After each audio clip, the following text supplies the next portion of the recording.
You ever wonder why so many really promising leaders just seem to lose their way? Well, today we're going to dig into this really cool framework from a book called Genesis Foundations. It actually uses ancient wisdom to tackle this very modern problem. So let's get right into it. I mean, we've all seen it, right? A leader kicks off with this incredible, clear vision, but then, slowly, something just shifts. They start reacting instead of acting, they get inconsistent, and they just lose that spark that made them so effective in the first place. And according to the book we're looking at, this isn't just, a bad month. It's a real specific problem you can actually identify. And it has a name. It's called leadership drift. Think of it like this. It's that super slow, almost invisible slide away from the core mission. It's what happens when all the day-to-day fires and the constant noise from the outside world start calling the shots. It just pulls a leader further and further off course until, boom, the entire organization is out of whack. Okay, so what's the fix? Well, the book argues it's not about jumping on the latest management trend. Nope, it's about getting back to a really strong internal foundation. And it lays out this powerful 3-pillar framework designed to anchor any leader. We're going to break that whole thing down right now. All right, first up is Pillar 1, the blueprint. And this is all about being intentional. I mean, the core idea here is that amazing leadership doesn't just happen by accident. It's carefully designed, it's architected with a real purpose right from the get-go. And you can really see the two paths laid out here. On one side, you've got a leader with that clear blueprint. They're proactive, they're aligned, and what does that do? It builds trust. But on the other side, you've got that leadership drift we were just talking about. All reactive, unfocused, inconsistent, and that's just a recipe for confusion and conflict. I love this quote. Leaders build systems, not chaos. It's so simple, but it's powerful, right? The main job of a leader, according to this framework, is to create order. You're deliberately putting systems and structures in place. Why? Because that gives your team the clarity and the predictability they need to really thrive. You're not just putting out fires, you're building the whole fire station. So, how do you actually do that? Well, the blueprint comes in 3 steps. First, you've got to set the vision. That's your why. Then you build the structure to support that vision. That's the how. And finally, you put the actual systems in place to make it all happen. That's the what. Pretty straightforward. Why, how, what? Okay, so you've got your blueprint. Looks great on paper.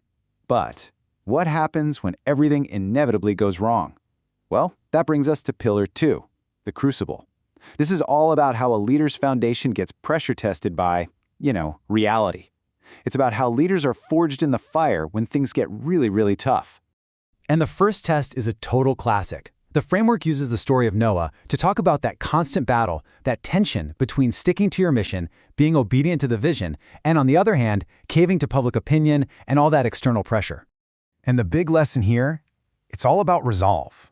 Real leadership often means you're walking a path that nobody else gets, at least not yet. It means you have to stay laser-focused on that long-term goal, even when everyone around you is skeptical or, let's be honest, even making fun of you. Next up, the book brings in the story of Jacob to make this really powerful point. And it's that leadership development, it's not this neat, clean, straight line. It's messy.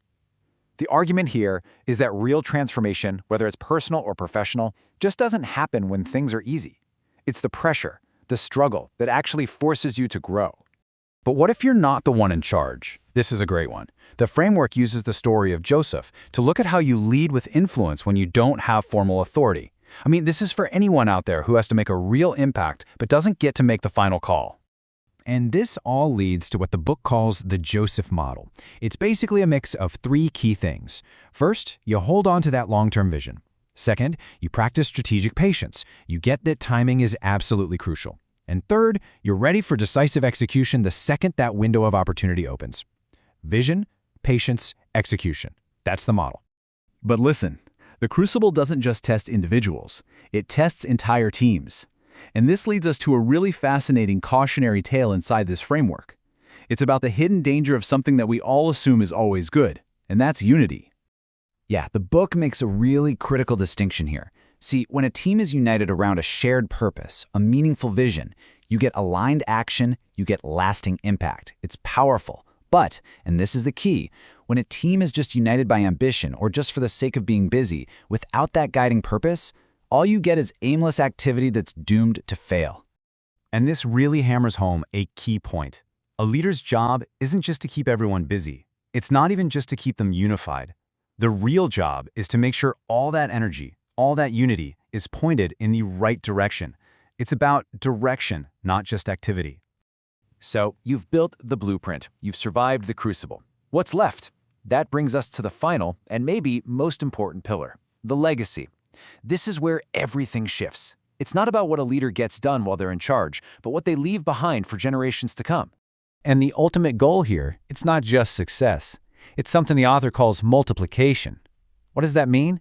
It means moving beyond your own wins and focusing on empowering other people to grow, to lead, and to thrive on their own.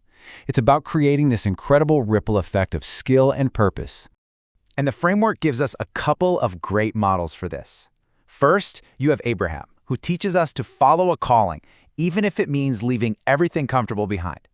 And then you have Isaac, whose story is so important because it shows that leadership isn't always about being loud and flashy. Sometimes it's that quiet, steady, consistent presence that builds the strongest foundation. And this all builds to the big idea, the mic drop moment of the whole framework. It's a direct challenge to our culture that's so obsessed with immediate results. The idea is this: the ultimate measure of your leadership is not the thing you build, but the people you leave behind. So what is legacy then? It isn't about the fancy office buildings or the profit margins or the cool products. It's about the values you instill in the culture. It's about the people you invest in and mentor. It's the positive mark you leave on the lives you touch. All right, let's pull all this together and do a quick recap of those 3 huge pillars from this framework. Okay, first up was the blueprint. You have to build with intentional design, not just react to chaos.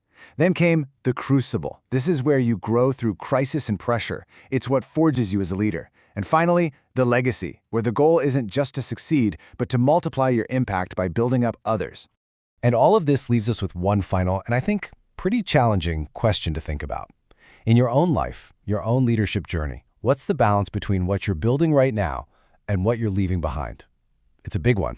Definitely something to chew on. Thanks for tuning in.